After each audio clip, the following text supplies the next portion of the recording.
สบายดีท่านผู้ชมที่เคารพทุกท่านมื้อก่อนข้าพเจ้าได้เล่าเกี่ยวกับการเปลี่ยนประเทศลาวของพวกเราจากประเทศที่บ่มีทางออกสู่ทะเลให้กลายเป็นประเทศบริการทางผ่านเป็นประตูสู่ประเทศจีนไปฮอดทวีปยุโรปและสร้างประเทศลาวให้กลายเป็นศูนย์กลางโลจิสติกในอนุภาคพื้นอาซีตะวันออกเฉียงใต้นั้นมันบ่แม่นเรื่องที่เหนือจินตนาการหรือว่าเกินความคาดฝันแต่อย่างใดท่านผู้ชม ประเทศลาวของพวกเขานั้นมีชายแดนติดจอดกับประเทศเพื่อนบ้านอันได้แก่ทางทิศตะวันออกติดกับประเทศเวียดนามทางทิศตะวันตกติดกับประเทศไทยและพม่า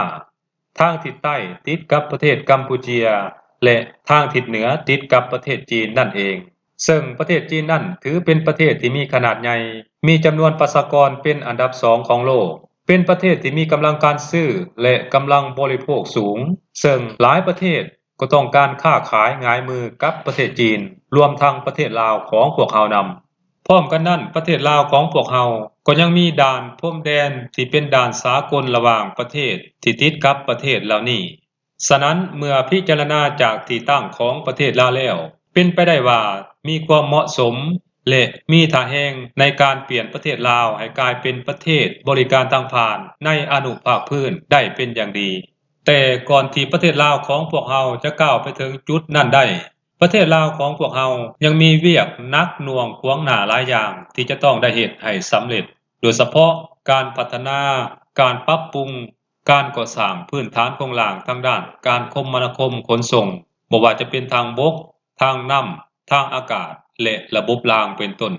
ต้องได้มีการปรับปรุงประตูที่จะเชื่อมต่อกับบรรดาประเทศต่างๆต้องได้มีการยกระดับหนท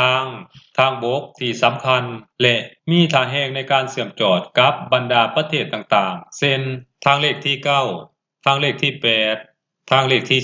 12เส้นทางเลขที่13เหนือ13ใต้และเส้นทางอื่นๆที่สามารถเชื่อมจอดกับบรรดาประเทศเพื่อนบ้านของพวกเฮาได้ทั้งนี้ก็เพื่ออำนวยความสะดวกในการขนส่งสินค้าระหว่างประเทศนั่นเองโดยเฉพาะการขนส่งสินค้าจากประเทศมาเลเซียไทยไปยังประเทศจีนจากประเทศไทยขนส่งไปยังประเทศเวียดนามจากประเทศกัมพูเชียขนส่งไปยังประเทศพม่าและจากประเทศพม่าขนส่งไปยังประเทศเวียดนามและประเทศกัมพูเชียเป็นต้นนอกจากนั้นรัฐบาลควรขุนเคียวเร่งรัดนักลงทุนให้ลงทุนก่อสร้างระบบรางที่ได้รับสัมปทานไปแล้วโดยเฉพาะจากท่าแขกหาท่าเรือวุงอานจากสวรรณเขตไปลาวบาวและเชื่อมต่อระบบรางจากนครหลวงเวียงจันทน์ลงไปหาปากเซแล้วเชื่อมจอดไปยังประเทศกัมพูเชียนอกจากนั้นแล้วรัฐก็ต้องมีการสูบยุ่และส่งเสริมการลงทุนการขนส่งทางน้ำและทางอากาศโดยเฉพาะการสร้างสนามบินในสถานที่สำคัญหรือว่าในจุดที่สำคัญเช่นนครหลวงเวียงจันทน์หลวงพระบางสวรรณเขตและปากเซเป็นต้นเพราะสถานที่หรือว่าจุดที่ข้าพเจ้าได้กล่าวมานั้นก็ล้วนแล้วแต่มีบทบาทสำคัญต่อการขยายตัวทางด้านเศรษฐกิจของประเทศเฮาเป็นอย่างยิ่งถ้าหากว่าพวกเฮาสามารถเฮ็ดได้คือแนวนั้น